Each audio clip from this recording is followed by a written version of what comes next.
10주년 되는 날이에요. 거기에다가 또 다음 주일은 우리 교회 창립 10주년 되는 날을 겹쳐서 성령 강림 주일입니다. 그러니까 하나님이 아주 복된 날로 이렇게 주셨는데, 영적으로 볼 때도 큰 축복이고, 또 우리 교회 창립하고 나서 10년이 지났는데 2010년 5월 31일 날 우리 창립이 되었는데, 한 번도 10년 동안에 5월 31일이 주일이 된 적이 한 번도 없어요. 그런데 10주년 되는 날에 5월 31일이 딱 주일이 되었다. 매년 창립 예배를 드릴 때마다 5월 31일이 되었으면 참 좋겠다 이렇게 생각을 많이 했었거든요. 그런데 5월 31일은 걸리지 않고 그 전이나 그 이후로 이렇게 하게 되었는데, 어떻게 10주년 되는 날에 딱 5월 31일이 되는가? 야, 이게 참 대단한 하나님의 은혜구나, 그런 생각이 들었고, 거기에다가 성령 강림 주일까지도 겹치게 되니까 하나님이 우리 교회를 성령 충만한 교회요, 또 성령 충만해서 땅끝까지 복음을 전하고 제자 삼는 그런 교회가 되라 하는 메시지를 저와 여러분이 주시는 줄 믿습니다. 다음 주일날 있을 10주년 창립 예배를 위해서 많이 기도해 주시고, 코로나19 때문에 우리가 예전처럼 아직도 회복되지 못하고 연세 드신 분들이나 또 아직도 못 나오는 분들이 있는데, 우리가 위해서 기도해서 그날에는 우리가 다 같이 하나님 앞에 기뻐하고 찬양하고, 천국 잔치입니다. 할렐루야. 그래서 우리 교회에서 아름다운 천국 잔치를 하나님 앞에서 벌일 수 있도록 그렇게 했으면 좋겠습니다. 여러분, 이 세상은 본래 하나님께서 아름답게 창조하셨어요. 그리고 거룩하게 창조하셨습니다. 하나님이 세상을 창조하시고 매일매일 세상을 창조하시고 보시기에 좋았더라, 보시기에 심히 좋았더라, 이렇게 말씀하셨어요. 하나님 보시기에 좋았다는 것은 아름답다는 거죠. 그리고 또 하나님이 보시기에 좋았다는 것은 거룩하다는 뜻도 있어요. 하나님 거룩하지 않으면 하나님께서 아름답다, 보시기에 좋았더라 이렇게 말씀하실 리가 없는 것이죠. 그러니까 하나님이 이 세상을 창조하셨을 때 이 세상은 참으로 아름답고 거룩하고 하나님 보시기에 좋은 세상이었어요. 그런데 에덴 동산에서 사람이 타락하고 죄악이 만연하게 되었습니다. 그래서 이 세상에 죄가 들어오게 되었고 사망이 들어오게 되었고 모든 사람이 다 사망에 이르게 되었다, 이렇게 이야기하고 있어요. 우리가 예언서를 읽어보면, 우리 지금 새벽마다 예언서를 강의하고 있지만 예레미야서를 강의하고 있는데, 예언서를 읽어보면 이 예언서를 통해서 긴장감을 느끼게 되고 두려움을 느끼게 돼요. 왜 그러냐면 이스라엘 백성들이 죄를 범하고 그 죄 때문에 하나님의 강력한 경고가 임하고, 그리고 심판 메시지가 등장하기 때문이에요.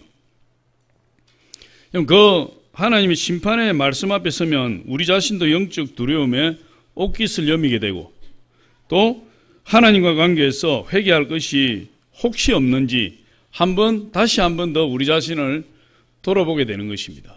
그래서 이 이스라엘 백성들을 향한 그 예언서를 읽어볼 때, 온 세계를 향한 그 예언서를 대하게 될 때 우리 안에서 우리도 우리 자신을 영적으로 점검하는 그런 기회가 돼요. 그런데 이것이 비단 그 당시에 이스라엘만의 문제는 아닙니다. 그 당시에 이스라엘만의 문제가 아니라 오늘을 살아가고 있는 저와 여러분에게도 그대로 나타나고 있는 현상이다, 이렇게 볼 수 있어요. 왜 그러느냐? 하나님을 섬긴다고 하면서도 우리는 세상을 섬기고 또 자기 자신을 섬기고 물질을 섬기고, 여러분 구약시대의 이스라엘 백성들이 심판을 당할 때 그들도 똑같았어요. 하나님을 섬긴다고 하면서 자기 자신을 섬기고 우상을 섬기고 돈을 섬기고, 그러므로 하나님의 심판을 받게 된 것이죠. 지금 우리의 모습을 통해서 이스라엘 모습을 발견할 수 있어요. 골로새서 3장 5절로 6절에도 이렇게 이야기합니다. 우리 같이 한번 읽어보겠습니다. 시작. 그러므로 땅에 있는 지체를 죽이라. 곧 음란과 부정과 사욕과 악한 정욕과 탐심이니 탐심은 우상 숭배니라. 이것들로 말미암아 하나님의 진노가 임하느니라. 그렇게 말씀하고 있어요. 하나님께서 그렇게 가증하게 여기셨던 이스라엘의 우상 숭배가 오늘날 모양만 달리해서 여전히 우리 가운데 승행하고 있다, 이렇게 말씀하시는 것과 같아요. 그 당시에 우상 숭배는 형상을 만들어 놓고 섬긴 그런 우상 숭배였지만, 지금은 그런 형상을 섬기는 것이 아니라 또 다른 모습으로 우리에게 와 있고, 우리가 만연대의 그 우상을 숭배하고 있다, 이렇게 볼 수 있어요. 그래서 이 우상 숭배를 하게 되면 결국 그 죄로 말미암아 하나님으로부터 멀어지게 되고, 그리고 타락하게 되고 부패하게 되는 그런 수순을 따라가게 되는 겁니다. 한 방송국에서 이런 실험을 했어요. 도덕성에 대해 실험을 했는데, 어떤 다큐멘터리를 촬영을 하면서 출연자들에게 미리 전화를 했습니다. 출연료는 10만 원입니다. 그리고 그분들이 모여서 촬영을 다 마쳤을 때 방송국에서 10만 원이 든 봉투가 아니라 15만 원이 든 봉투를 그들에게 건네면서 이렇게 이야기를 했어요. 15만 원이 맞죠? 그 15만 원 드는 봉투를 받으면서 95%의 사람들이 예 하고 받아갔다는 거예요. 너무나 당연하게 거짓을 받아들이고 양심을 속이고 죄를 짓는 모습이 드러났다는 거예요. 그것이 바로 오늘날 우리의 모습이다, 이렇게 이야기할 수 있는 거죠. 사도 바울은 이 마지막 때를 살아가는 성도들을 향해서 이 우상 숭배의 죄가 얼마나 심각한지 거기에 대해서 기록하고 있어요. 디모데후서 3장 1절 5절인데 우리 같이 한번 읽어보겠습니다. 시작. 너는 이것을 알라. 말세에 고통하는 때가 이르러 사람들이 자기를 사랑하며 돈을 사랑하며 자랑하며 교만하며 비방하며 부모를 거역하며 감사하지 아니하며 거룩하지 아니하며 무정하며 원통함을 풀지 아니하며 모함하며 절제하지 못하며 사나우며 선한 것을 좋아하지 아니하며 배반하며 조급하며 자만하며 쾌락을 사랑하기를 하나님 사랑하는 것보다 더하며 경건의 모양은 있으나 경건의 능력을 부인하니 이 같은 자들에게서 내가 돌아서라, 이렇게 말씀하고 있어요. 보니까 3장 1절에 너는 이것을 알라. 말세에 고통하는 때가 이르러. 말세라는 것은 마지막 때를 살아가는 사람들이에요. 마지막 때를 살아가는 사람들에게 이런 좋지 못한 습성들, 행동들이 있을 것이다. 도덕적으로 타락하고 윤리적으로 부패하고 영적으로 타락해서 마치 이스라엘 백성들이 하나님을 버리고 우상 숭배하듯이 그렇게 살아가게 될 것이다. 그렇게 이야기하는 거예요. 골로새 3장 5절에 비춰볼 때 이 사도 바울이 지금 디모데후서 3장 1절로 5절 이 수없이 많은 죄를 지적한 것은 전부 우상 숭배에 해당하는 죄다, 이렇게 볼 수 있어요. 이렇게 우상 숭배하고 죄 가운데 살아가면 하나님 복을 받을 수가 없어요. 하나님은 하나님을 섬기는 자를 축복하신다, 이렇게 이야기를 하고 있어요. 그런데 하나님을 섬기지 아니하고 우상을 섬기고 자기 탐욕 가운데 세상을 섬기고 자기를 자랑하고 이렇게 살아가게 되면 결국 그 인생은 실패하게 되고 저주만 남게 될 뿐이다. 여러분 시편 144편 15절에 우리 같이 한번 읽어봅니다. 시작. 이러한 백성은 복이 있나니 여호와를 자기 하나님으로 삼는 백성은 복이 있도다. 하나님을 섬기는 자가 복이 있어요. 하나님만 섬기는 자가 축복이 있어요. 그런 자를 하나님이 축복하신다. 그렇게 이야기를 하고 있어요. 사람이 에덴 동산에서 타락하고 죄 가운데 살아갈 때 그 죄가 이 세상 속으로 들어와서 이 세상에 온통 죄로 만연하게 된 것입니다. 근데 그 죄 문제를 해결하기 위해서 예수 그리스도를 보내주셨고, 예수 그리스도께 십자가에 죽으시고 부활하시고 성전하심으로 예수 그리스도 또 다른 보혜사, 또 다른 예수님, 또 다른 보혜사 성령님을 이 땅 가운데 보내주셨다, 이렇게 말씀하고 있습니다. 성령님을, 예수님이 성령님을 보내주신 것은 이 죄 가운데 있는 이 세상 가운데서 유일하게 이 세상의 죄를 극복하고 살아갈 수 있도록 유일한 대안으로 주신 분이 바로 성령님이다, 이렇게 이야기해요. 오직 성령이 임하셔야 우리가 세상에서 죄를 이기고 승리할 수 있게 되는 거죠. 그래서 이 보혜사 성령께서 이 세상에 오시는데 이 성령이 오시면 이 세상을 책망하시겠다. 세 가지를 말씀하고 있어요. 첫 번째로 뭐냐 볼 때 죄를 책망하시겠다. 두 번째로 의에 대해서 책망하시겠다. 세 번째 심판에 대해 책망하신다. 이렇게 말씀하고 있어요. 그래서 오늘 세상을 책망하시는 우리 보혜사 성령에 대해서 이 세 가지에 대해서 알아보려고 하는 첫 번째로 보혜사 성령께서는 죄에 대하여 책망하신다. 이렇게 말씀하고 있어요. 오늘 우리가 본문을 읽었지만 요한복음 16장 7절부터 읽었지만 이 죄에 대해서 말씀하고 있어요. 그런데 이 성경에서 말하는 죄는 여러분 우유부단한 것이 아니고 단호합니다. 오늘 9절에 보면 우리 다 같이 9절 한번 읽어보겠습니다. 시작. 죄에 대하여라 하면 그들이 나를 믿지 아니하며. 이 죄는 여러분 단호해요. 어떤 죄냐? 하나님을 믿지 않는 것, 예수 그리스도를 믿지 않는 것이 죄다. 그렇게 말씀하고 있어요. 그럼 예수 그리스도를 믿지 않는 것이 최고의 큰 죄다. 윤리 도덕적인 죄를 지침하는 것이 아니라 우리의 불신앙에 대해서 이야기하고 있다. 불신앙에 대해서. 불신앙이 죄예요. 할렐루야. 구약에서는 율법을 어기는 것이 죄였어요. 성령을 보내시고 난 다음에 지금 우리가 살고 있는 이때 성령이 오시고 난 다음에는 뭐가 죄가 되는 것입니까? 예수 그리스도를 믿지 않는 것 자체가 죄가 된다. 믿지 않으면 이미 불신앙의 죄를 짓게 되는 것이고 그 사람은 이미 사망에 이르렀다. 이렇게 이야기하고 있어요. 예수를 믿지 않는 사람이 이미 죽은 사람이에요. 그래서 이 예수 그리스도를 거절하는 죄, 이것은 예수님의 말씀의 무지를 이야기하는 것이 아니라 예수님을 거절하는 거예요. 예수 그리스도를 모시기를 거절하는 죄, 예수 그리스도와 함께하기를 거절하는 죄, 그것이 바로 이 불신앙의 죄요, 가장 큰 죄다. 이렇게 이야기하고 있습니다. 예수 그리스도께서 십자가 위에서 자기 자신을 우리를 위해서 내주신 그 사랑은 자신의 모든 것을 희생해버린 사랑이에요. 모든 것을 희생해서 우리를 사랑하신 그 사랑이에요.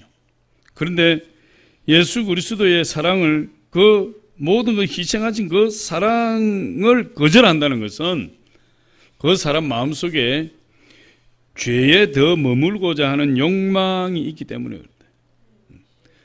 죄가 주는 즐거움 속에서 나오기 싫고 죄가 주는 즐거움 안에 거하고 싶어하는 욕망이 있기 때문에 우리를 위해서 십자가에 못 박아 자기 자신을 전부 희생해서 내어주신 그 사랑을 거절할 수 있는 거예요. 그러니까 이 예수 그리스도의 사랑을 거절하는 것처럼 큰 죄가 없는 거죠. 그런 자에게 하나님은 이 불신앙이라 이렇게 이야기를 하고 있고 하나님을 믿지 않는 자에게 대한 죄가 크다 이렇게 말씀하고 있고 그것을 바로 죄라고 이렇게 이야기를 하고 있어요. 그렇기 때문에 예수님 십자가 이후에 이 죄에 대한 정의는 분명한 거죠. 예수님 십자가 이후에 죄는 뭐냐? 바로 불신앙이다. 이렇게 이야기하고 있어요. 그럼 예수 믿지 않는 것이 가장 큰 죄가 되는 거예요. 우리 요한복음 3장 18절로 19절 한번 같이 보겠습니다. 시작. 그를 믿는 자는 심판을 받지 아니하는 것이요 믿지 아니하는 자는 하나님의 독생자 이름 믿지 아니하므로 벌써 심판을 받은 것이니라. 그 정죄는 이것이니 곧 빛이 세상에 왔을 때 사람들이 자기 행위가 악함으로 빛보다 어두움을 더 사랑한 것이니라. 믿지 않는 자는 이미 심판을 받았다. 이미 예수 그리스도를 믿지 않는 자는 이미 심판을 받은 것이고 예수 그리스도께서 이 세상에 오셨지만 빛으로 오셨는데 이 세상 사람들은 어둠을 사랑하여 빛을 거절했다. 빛으로 오신 예수 그리스도를 피해버리는 것이에요. 예수 그리스도를 거절하는 거죠. 그게 바로 죄다. 그게 가장 큰 죄예요. 미국에서 10대 해방자라는 선교단체를 이끄는 이 셰이 케이터라는 목사님이 있어요. 이 목사님은 중학교 3학년 때부터 마약 중독자가 됐어요. 마리화나를 피우다가 헤로인을 하게 되고 마약을 하게 됐어요. 그래서 그 마약을 사는데 필요한 자금을 구하기 위해서 남의 차를 훔쳐서 팔아먹고 남의 집에 담을 뛰어넘어서 텔레비전을 훔치고 보물을 훔치고 비디오를 훔치고 닥치는 대로 훔쳐서 마약을 사는데 다 소비했어요. 그가 17세가 되었을 때 전과가 17범이었어요. 17세면 우리 고등학교 1학년 들어가는 나이인데 그것을 아주 안타깝게 바라보고 있던 아버지가 아주 훌륭한 크리스찬인데 그 아들을 어떻게 고칠까 생각하다가 1살 어린 16살 여자아이와 결혼을 시켜줬어요. 결혼하면 가정을 이루고 정신 차리고 하나님 잘 믿겠지. 그런데 그 어린 신부가 얼마나 고통을 당했든지 결혼하자마자 얼마 지나지 않아서 도망가 버렸어요. 이혼해버렸어요. 그 아버지가 절망했어요. 이 아들은 여전히 마약 중독에서 헤어나지 못하고 가정을 제대로 이루지도 못하고. 그런데 기도하는 중에 어느 날 그 동네에 부흥사가 와서 부흥회를 한다는 소문이 났어요. 그래서 이 아버지가 자기 아들과 이혼한 며느리와 그 두 아들과 며느리를 찾아가서 제발 부흥회 한 번만 참석하자. 하나님 예배 한 번만 제대로 드려보자. 그렇게 신신당부를 하고 빌다시피 해서 아들과 이혼한 며느리를 데리다가 부흥회 참석했어요. 부흥회를 참석했는데 그날 목사님 메시지가 심판이라는 설교예요. 하나님 심판에 대해서 설교한 겁니다. 그런데 그 설교 가운데 얼마나 성령의 역사가 강하든지 이 아들도 그 며느리도 성령에 사로잡혀서 그 자리에서 회개하고 그 자리에서 뒹굴고 완전히 회심하고 새로운 사람이 되어버렸어요. 그래서 이 아버지의 권유로 그 두 사람이 다시 새로운 가정을 꾸리고 예수 그리스도를 영접하고 정말 아름다운 가정을 이루게 되었는데 이 셰이 케이트라는 이 아들이 신학교를 들어가서 공부하고 목사가 되고 부흥 강사가 되었어요. 이분이 부흥 강사가 되어서 14년 동안에 506회의 부흥회를 인도했는데 그 부흥회 때마다 청소년들이 미어 터질 듯이 찾아오고 마약을 하던 사람들, 범죄자들, 그리고 미래에 대한 비전을 잃어버린 청년들이 그곳에 와서 그 집회에 참석해서 예수를 믿고 구원받고 성령을 받고 마약을 끊고 그리고 훌륭한 인물들이 되어서 이 목사님을 도와서 사역을 한다는 거예요. 여러분, 이 목사님의 이 사역이 10대 해방자 이러한 선교단체를 조직하게 되었고 많은 사람들을 구원하는 그런 역사가 그 목사님을 통해서 일어났다는 것입니다. 성령이 임하면 이런 역사가 일어나요. 할렐루야. 성령이 임하면 사람이 변하는 것입니다. 성령이 임하면 사회가 변하는 것이고 가정이 변해요. 왜 그러느냐? 성령은 죄를 미워하십니다. 그래서 죄에 대해 책망하시는 거예요. 성령이 임하면 불신앙의 죄가 떠나가게 되고 성령 앞에 불신앙의 죄는 더 이상 발붙일 곳이 없게 돼요. 그래서 우리 성령이 오시면 제일 먼저 뭘 책망하시느냐? 죄를 책망하시는 거예요.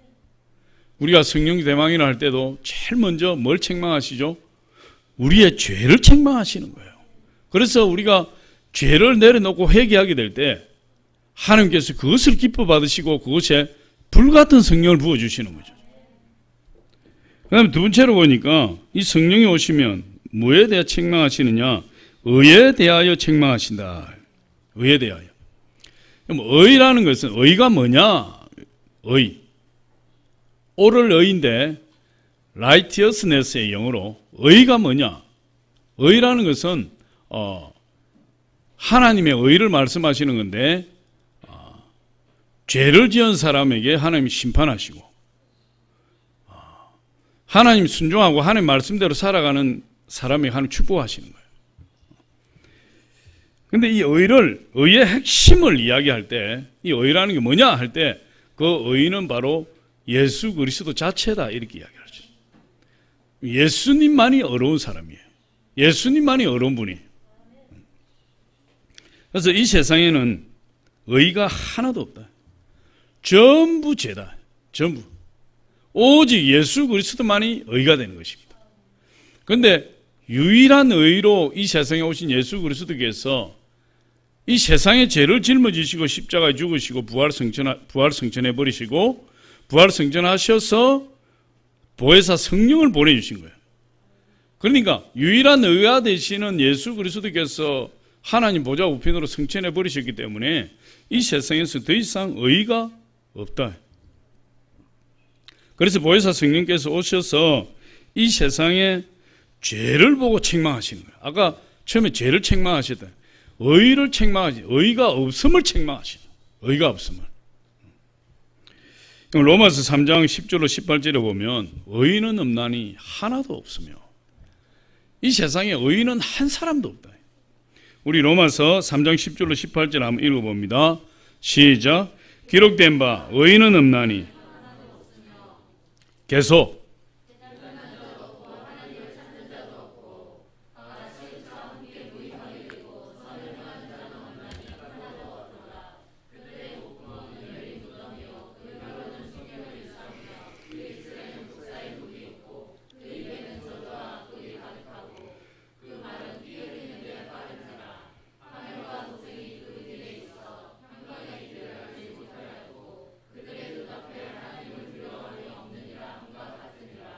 할렐루야.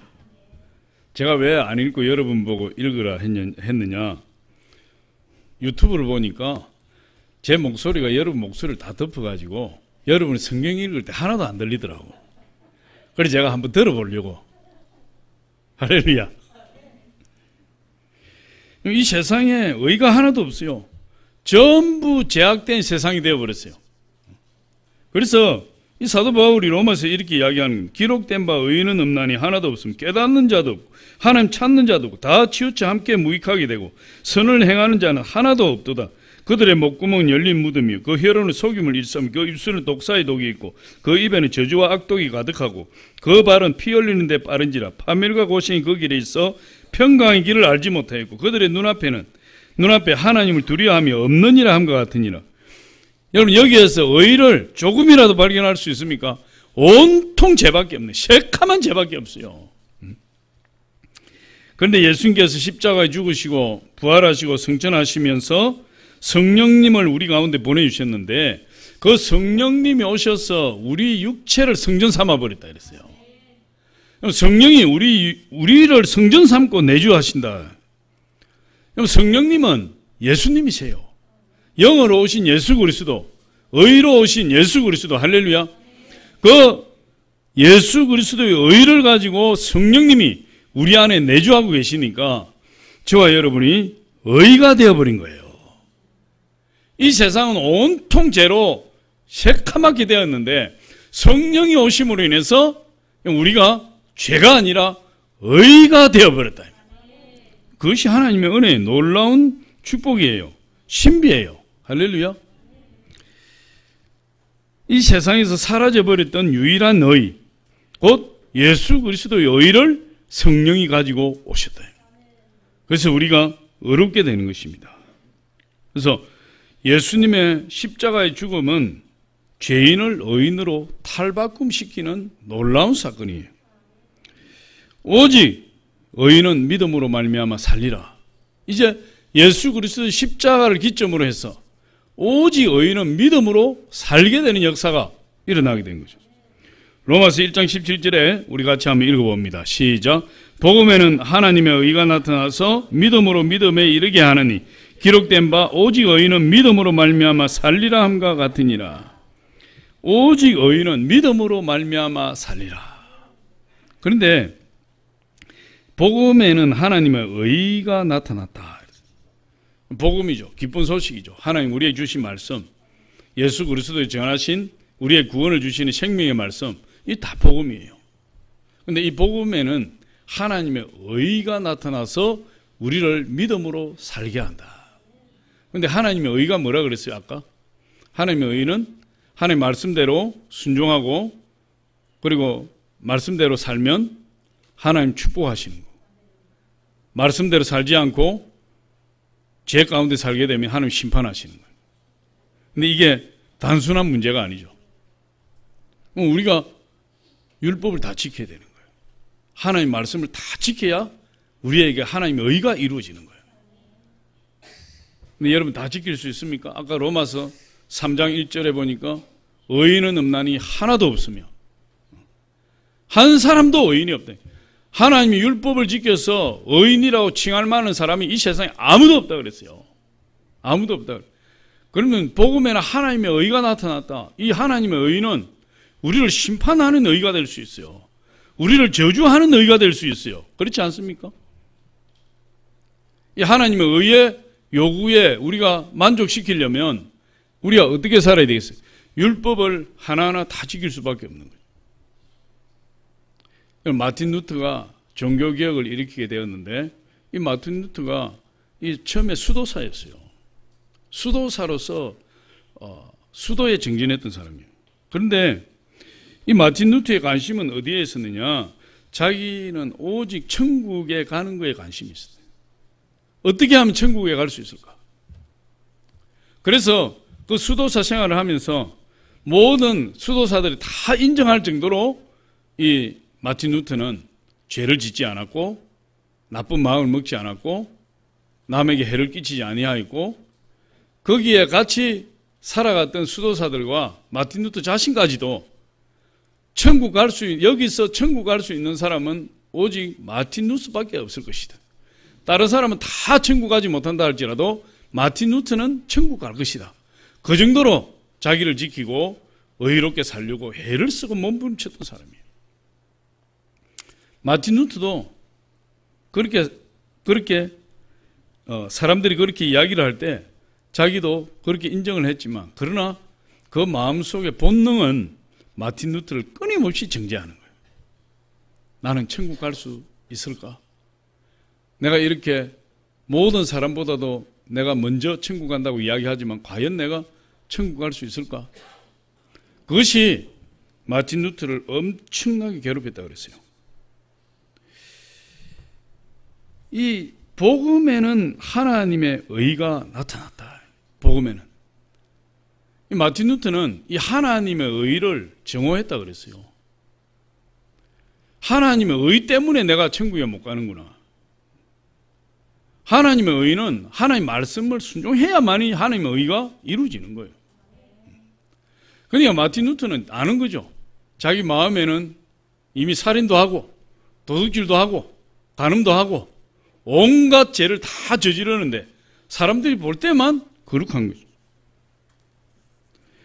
그래서 고민에 고민을 거듭하게 되었고 밤낮으로 이 로마서 1장 17절 말씀을 묵상하고 묵상했다 그랬어요. 우리 로마서 1장 17절 다시 한번 보면 같이 다시 한번 읽어보겠습니다. 시작. 복음에는 하나님의 의가 나타나서 믿음으로 믿음에 이르게 하나니 기록된 바 오직 의인은 믿음으로 말미암아 살리라 함과 같으니라. 복음에는 하나님의 의가 나타난다. 이 하나님의 의 문제를 해결하지 못하는 거예요. 이 마틴 루터가. 그래서 끊임없이 묵상하고 자기 자신을 돌아보고 하나님의 말씀을 묵상하고 했는데 어느 날 이 하나님의 의에 대해서 갑자기 깨닫게 됐어요. 하나님의 말씀을 자꾸 묵상하다 보면 갑자기 깨닫는 역사가 있어요. 이 하나님의 의에 대해서 마틴 루터가 갑자기 깨달아 버렸다. 뭘 깨달았느냐? 이 하나님의 의는 내가 행위로 얻어지는 의가 아니요. 내가 능동적으로 내가 내 자신이 스스로 능동적으로 행함으로 인해서 얻어지는 의가 아니고 하나님이 우리를 어렵다 하시는 수동적인 의라는 사실을 깨달아 버렸어요. 아, 내가 죄를 짓지 않고 내가 내 의를 가지고 내가 하나님 가까이 가고 하나님 말씀을 지키고 그렇게 함으로 얻어지는 능동적인 의가 아니고 하나님이 그냥 우리를 어렵다 하시는 그 수동적인 의구나. 예수 그리스도께서 십자가의 죽으심으로 말미암아 그 십자가의 보혈의 공로가 그냥 나에게 임해버린 수동적인 의구나. 그걸 깨달은 거예요. 그걸 딱 깨달았을 때 마틴 루터는 갑자기 자기 눈앞에 천국이 확 열렸다 그랬어요. 그가 이렇게 고백합니다. 활짝 열려진 문들을 통해서 천국 그 자체에 들어감을 느꼈다 고백했어요. 그때부터 마틴 루터가 그렇게 증오했던 하나님의 의라는 그 단어가 마틴 루터에게 있어서는 그렇게 황홀하고 아름다운 단어로 변해버렸다, 이렇게 고백하고 있습니다. 그러면서 마틴 루터는 이렇게 고백합니다.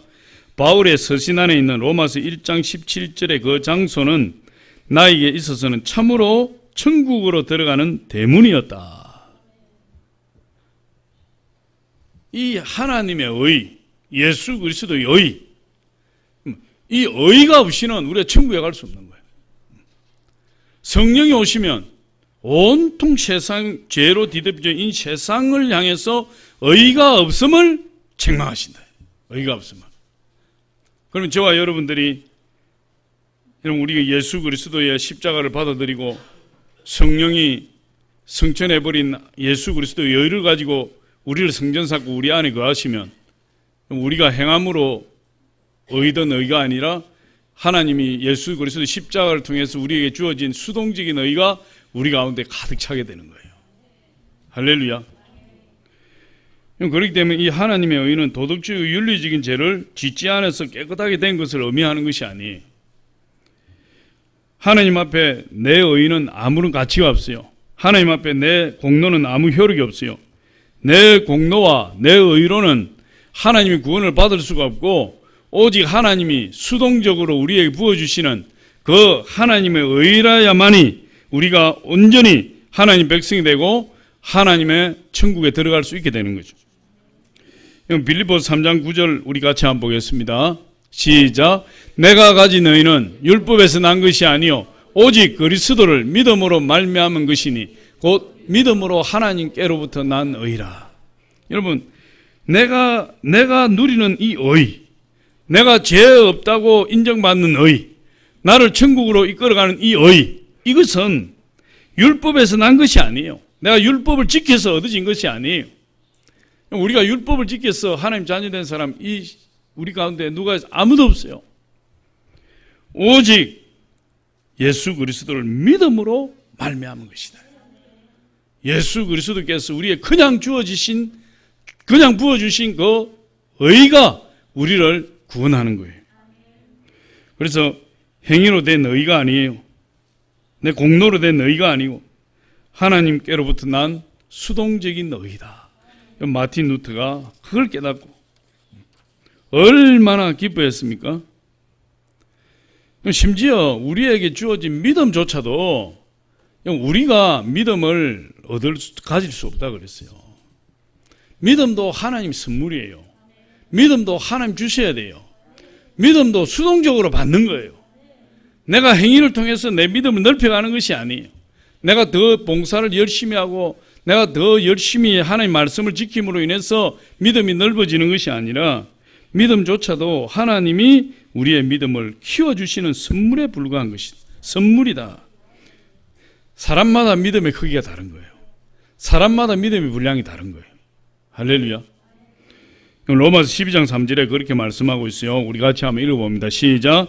내게 주신 은혜로 말미암아 너희 각 사람에게 말하노니 마땅히 생각할 그 이상의 생각을 품지 말고 오직 하나님께서 각 사람에게 나누어 주신 믿음의 분량대로 지혜롭게 생각하라. 믿음도 하나님이 주셔야 돼요. 내 의나 내 행위로 믿음을 키우겠다. 잘못된 거예요. 우리가 나는 큰 믿음의 사람이 되고 싶습니다. 믿음이 적은 자여 내 믿음이 크도다.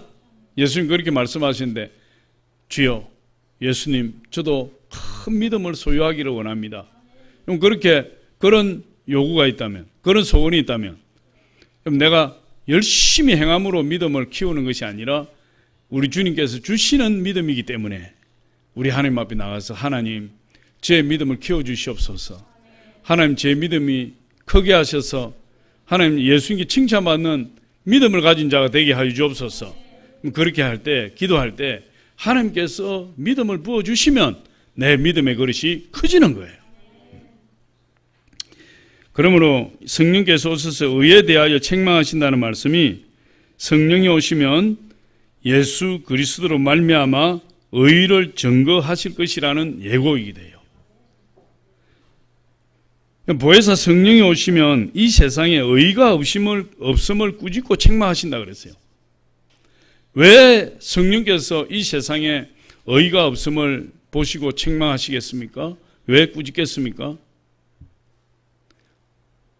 그것은 다른 뜻이 아니고 아직도 예수 그리스도의 십자가를 의지하지 못하고 아직도 부활하셔 승천하신 예수 그리스도를 대신하여 예수 그리스도의 의를 가지고 오신 이 세상의 의를 가지고 오신 성령을 알지 못하고 하나님 원수가 되어 살아가는 그 사람들에게 의를 증거해라는 거예요. 의를 증거해야죠. 그래서 의가 없음을 책망하신다 이 말이에요. 책망하신다는 말, 한탄하신다는 말도 되지 않겠어요? 이 세상에 의가 없으므로 아직도 의를 모르는 사람들로 인하여 한탄하시고 책망하시는 예수 그리스도의 심정, 그것이 우리에게 다가와야 되는 거예요. 그래서 예수님만이 의가 되시기 때문에 모든 사람이 다 예수님께로 나와야 된다는 거예요. 그것을 우리에게 요구하시는 거죠. 오늘 요한복음 16장 말씀을 읽는 자에게 이 요구가 다 임하는 거죠. 마지막에 세 번째로는 심판에 대하여 책망하신다.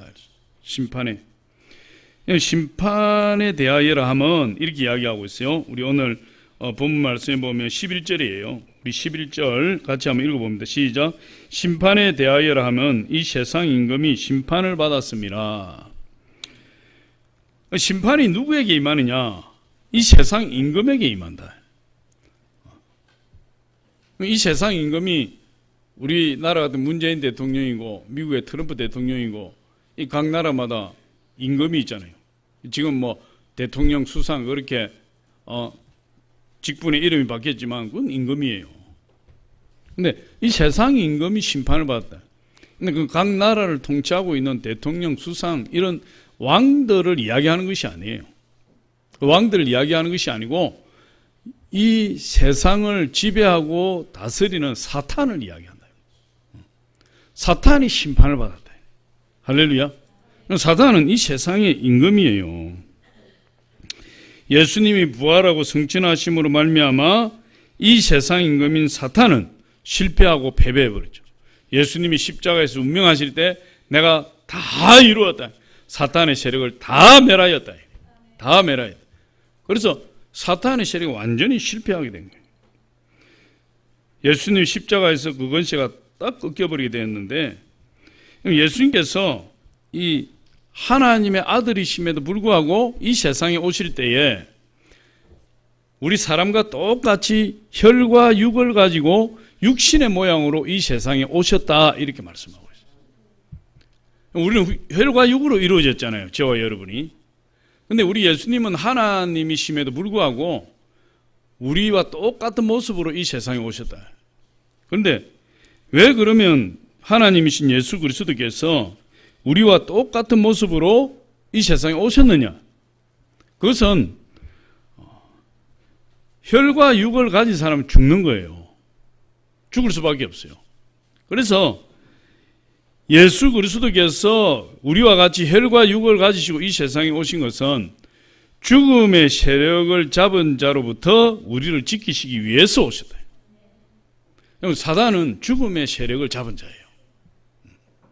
그래서 그 사단에게 딱 잡히면 하나님께 잡히는 게 아니라 사단에게 잡히면 어떻게 됩니까? 평생을 종로로 탄다. 평생을. 뭐에 사로잡혀서? 죽음의 세력에 사로잡혀서 그 죽음이 두려워서 평생 종로로 타는 거예요. 우리는 하나님을 꽉 붙들지 못하면 사단에게 사로잡혀서 죽음 때문에, 죽음의 두려움 때문에 종로로 탈 수밖에 없어요. 그게 우리 실상이다 이 말이에요. 그런데 예수님이 이 세상에 오신 것은 바로 죽음의 세력을 잡은 자 사단을 멸하기 위해서 오셨다. 사단을. 히브리서 2장 14절 15절을 같이 한번 봅니다. 시작. 자녀들은 혈과 육에 속하였음에 그도 또한 같은 모양으로 혈과 육을 함께 지니심은 죽음을 통하여 죽음의 세력을 잡은 자 곧 마귀를 멸하시며 또 죽기를 무서워함으로 한평생 매어 종로로 타는 모든 자들을 놓아주려 하심이니.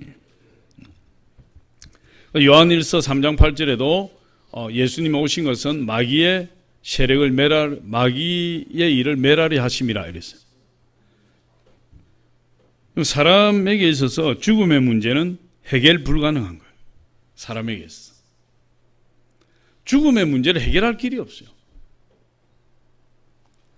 교도소 사역을 하시던 그 장로님 간증을 보니까 그 간증 가운데 이런 간증이 있어요. 어떤 죄수 한 사람이 들어왔어요. 수염을 하얗게 기르고 얼굴이 혈색이 돌고 인자한 모습. 교도소 생활하는 거 보니까 완전히 도가 통한 도인이에요. 그 안에서 근엄하게 앉아있고 다 그들 다 품어버리고 그렇게 평화롭게 아주 인격적인 말을 하고 이렇게 있었는데 사형 집행일이 되어서 그 사람 이름을 호명하고 그 사람이 교도소 문을 열고 나오니까 교도관들이 양옆에서 옆구리에 팔을 딱 끼고 가는 순간 얼굴이 백지장처럼 하얗게 되고 두 다리에 힘이 다 빠져서 자기 발로 걷지도 못하고 질질 끌려서 사형장 올라가는 계단이 몇 개 있는데 그 계단을 밟지 못해서 질질 끌려서 올라갔다. 사형장에 앉아서 마지막 유언을 하라니까 도대체 무슨 말을 하는지 알 수 없을 정도로 횡설수설은 그래가 죽었다. 아무리 도를 통해도 죽음 앞에서 사람이 혼이 떠나는 거예요. 죽음 앞에서 정신을 잃어버리는 거예요. 김대중 대통령의 그 감옥 수기에 대해서 신문에 잠깐 나온 적이 있는데 그거를 최근에 읽어보니까 김대중 대통령이 사형 선고를 받았었잖아요. 그 감옥에서 그렇게 마음의 평정심을 찾으려고 해도 가장 두려운 것이 무엇이냐? 교도관이 자기 이름을 호명할까 봐. 그것이 그렇게 참기 힘들었다는 거예요. 그렇게 위대한 분도 죽음 앞에서 이 문제를 해결할 길이 없는 거예요. 죽음의 문제를 해결할 길이 없어요. 그럼 그 죽음에 매여 있으면 이 죽음의 종노릇 한다니까. 평생에 매여서 죽음의 세력에 매여서 종노릇 하는 것이 인간의 모습이에요.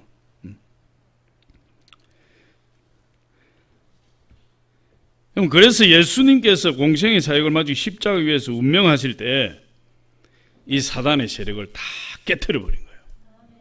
이 죽음의 세력을 잡은 이 사단을 죽여버렸단 말이에요. 예수님이.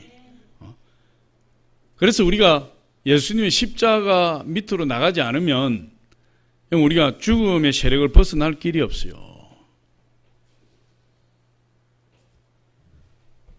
우리가 예수님의 십자가 아래 나갈 때 죽음의 세력을 잡은 사단으로부터 벗어날 수 있어요.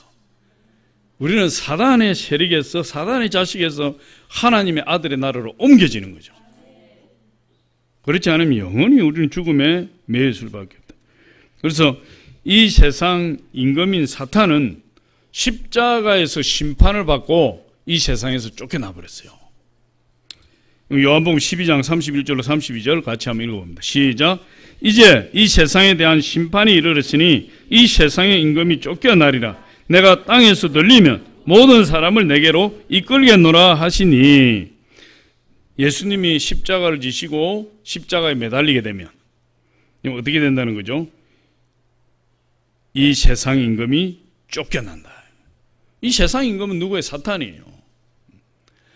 우리가 붙들 것이, 오늘 말씀을 통해서 보니까 우리가 의지할 것이 여러분 재물도 아니고 돈도 아니고 우리 건강도 아니고 우리 권력도 아니고 여러분 다른 것 아무것도 아니에요. 누구를 붙들어야 되죠? 오직 죽음의 세력을 잡으신 예수 그리스도만 붙들어야 되는 거예요. 할렐루야. 예수님 붙들 때 여러분 우리가 승리자가 되는 거죠. 여러분 예수님께서 부활 승천하시고 성령을 보내셨다는 것은 예수님을 십자가에 못 박은 세력들이 예수님 십자가에 못 박은 세력들에 대한 예수님의 승리를 선포하는 거예요. 성령이 우리에게 오셨다는 것은 우리가 십자가로 승리했다는 사실을 선포하는 거예요. 사탄의 세력들은 예수님이 십자가에서 운명하실 때 일시적으로나마 자기들이 승리했다고 쾌재를 불렀어요. 그러나 예수 그리스도께서 부활하심으로 인해서 예수 그리스도의 십자가의 죽음은 하나님 구속 사역을 이루는 필수적인 과정이었다는 사실을 깨닫는 거예요. 예수님의 십자가의 죽으심은 패배가 아니고 하나님의 구속 사역을 이루는 중요한 과정에 있는 큰 사건이었다. 예수 그리스도의 십자가 죽으심은 우리를 구원하시기 위한 하나님의 놀라운 계획이었고 하나님의 신비한 계획이었다. 이렇게 이야기할 수 있어요. 그래서 예수님의 죽음과 부활 승천 이후에 성령께서 강림하신 사건은 사단과 그의 세력들에게 영원한 패배를 선포하는 사건이다. 그것을 의미하는 것이에요. 이 세상 임금은 완전히 심판을 당했어요. 완전히 패배했어요. 보혜사 성령께서 이 세상에 오셔서 세상 임금을 책망하시는 거예요. 그 심판을 책망하시는 거예요. 오늘 이 세 가지를 책망하셨어요. 성령이 오시면 세 가지를 책망하신다. 죄를 책망하시고, 의를 책망하시고, 심판을 책망하시고, 그래서 이 세상을 책망하신다. 이것이 복음 전파와 다 관련이 있는 겁니다. 결국은 그 한꺼풀을 벗기고 그 속으로 들어가 보면 하나님께서 오늘 이 말씀을 우리에게 주신 것이 이 세상에 죄에 매여 있는 사람들, 아직도 의를 알지 못하는 사람들, 아직도 사단에 매여서 죽음의 종로로 가는 사람들, 그들에게 회개하고 돌아오도록 하는 거예요. 그것을 우리에게 가르쳐 주는 거죠. 그 일을 위해서 우리에게 이 말씀을 알게 하는 것이고 그 일을 위해서 우리를 부르신 거예요. 그럼 사도행전 2장 37절로 39절 한번 읽어보겠습니다. 시작. 그들이 이 말을 듣고 마음이 찔려 베드로와 다른 사도들에게 물어 이르되 형제들아 우리가 어찌할까 하거늘 베드로가 이르되 너희가 회개하여 각각 예수 그리스도의 이름으로 세례를 받고 죄사함을 받으라. 그리하면 성령의 선물을 받으리니 이 약속은 너희와 너희 자녀와 모든 먼데 사람 곧 주 우리 하나님이 얼마든지 부르시는 자들에게 하신 것이라. 그러니까 회개하여 성령을 선물로 받으라. 성령을. 그래야만이 예수님의 십자가 보혈의 공로, 예수님 십자가 보혈의 능력, 예수님 십자가 보혈의 구원이 우리에게 온전히 임한다는 거예요. 할렐루야. 근데 그 대상은 누구라는 거죠? 가까이 있는 사람이나 먼데 있는 사람이나 누구라도 예수님의 십자가 아래 나오면 그는 구원을 받고 하나님의 자녀가 된다는 거죠. 성령께서 이 세상을 책망하시는 거예요.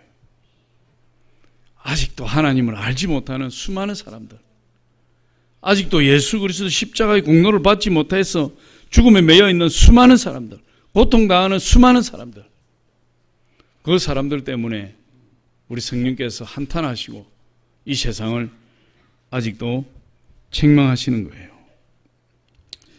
그럼 다음 주일이 성령 강림 주일이에요. 우리 교회 10주년 창립 기념일이에요. 하나님의 은혜를 생각하면 생각할수록 기가 막히죠. 어떻게 하나님께서 이런 신비한 방법으로 우리를 구원하실 계획을 세우셨을까?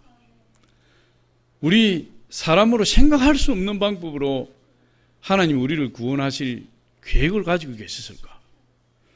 그리고 그것을 조금도 망설임 없이 실행하셔서 누구든지 십자가 아래 나오면 다 하나님 자녀 되는 그런 축복을 주셨을까?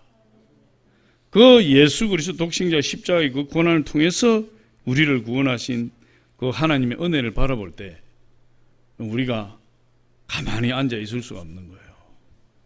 나가서 외치고 복음을 전하고 그 복음을 듣고 우리가 어찌할꼬 하는 사람들에게 회개를 가르쳐서 그들이 예수 그리스도를 믿고 하나님께로 돌아오는 그 놀라운 사건을 우리 주님이 보기를 원하시는 것입니다. 저와 여러분이 이 코로나19 때문에 우리가 전도를 하지 못하고 있지만 항상 우리 주님의 십자가를 바라보시면서 오늘 죄에 대해서, 의에 대해서, 심판에 대해서 책망하시는 그 우리 예수 그리스도의 마음을 깨달아 알아서 우리 하나님 마음을 시원케 해드리는 저와 여러분 되시기를 예수 이름으로 축원합니다.